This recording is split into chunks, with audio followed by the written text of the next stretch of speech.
into the gutter and they faced the street, and they kind of did a kind of a bowing and said, "Good morning, sir. Good morning, sir."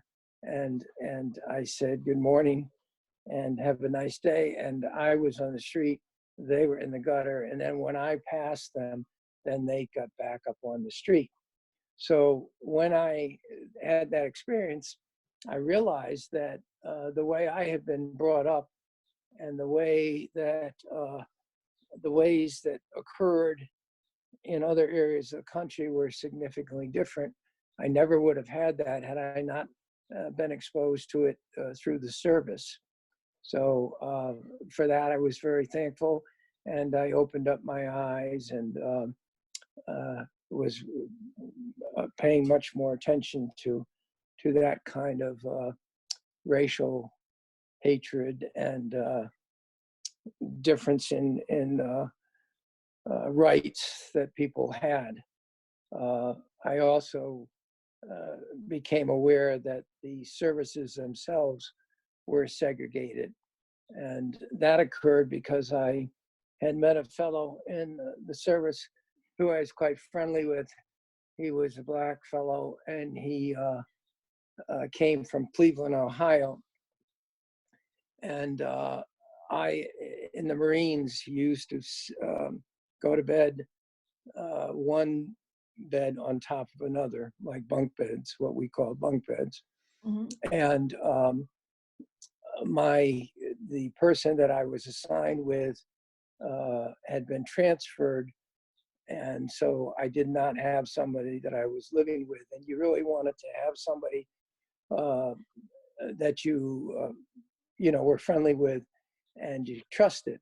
Mm. So I went over to where my friend worked. He was working as a secretary in the Marines. I know people don't realize that there are those kind of jobs, but he was.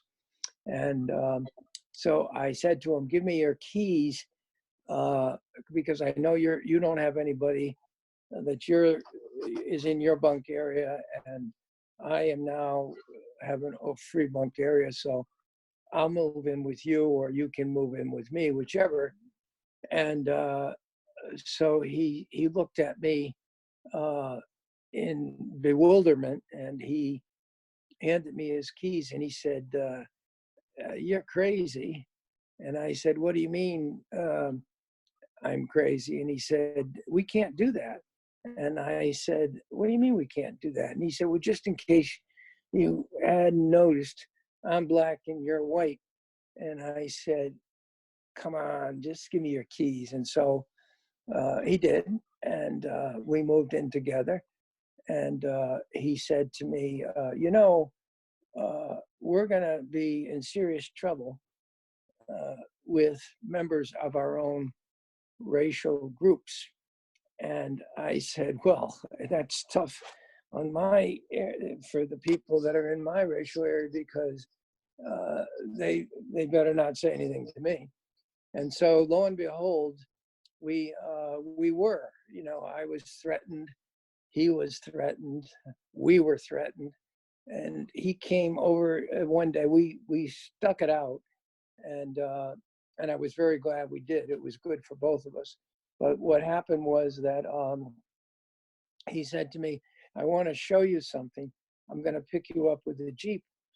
And so he was able to access Jeeps because of the job that he held. And he got a Jeep, and he came over to the barracks and picked me up. And he said, "I know you've never been to this section of the base." And I said, "No, I haven't." And he said, "Well, what do you think this is?" And there was this huge area, and there were Quonset huts. We were living in what were called Quonset huts then. And there was just rows after rows and streets of Quonset huts in this area, but nobody was there. It was all locked down. And I said, "Gee," I said, "they must have had more troops here at once." He said, "Yeah, they did. And you know what color they were?" And I said, "What?" And he said, "No," he said, "they were all Black. The Black troops are segregated from the white troops. And, you had to be totally separate." So that made me aware of the differences in this country. And I was completely unaware of any of that. I didn't know it existed.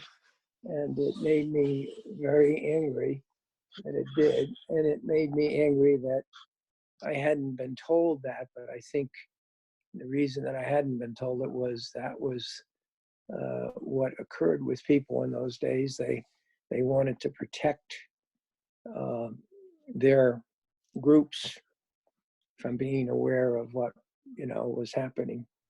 And so that all plays out today too. That's really what we're dealing with today.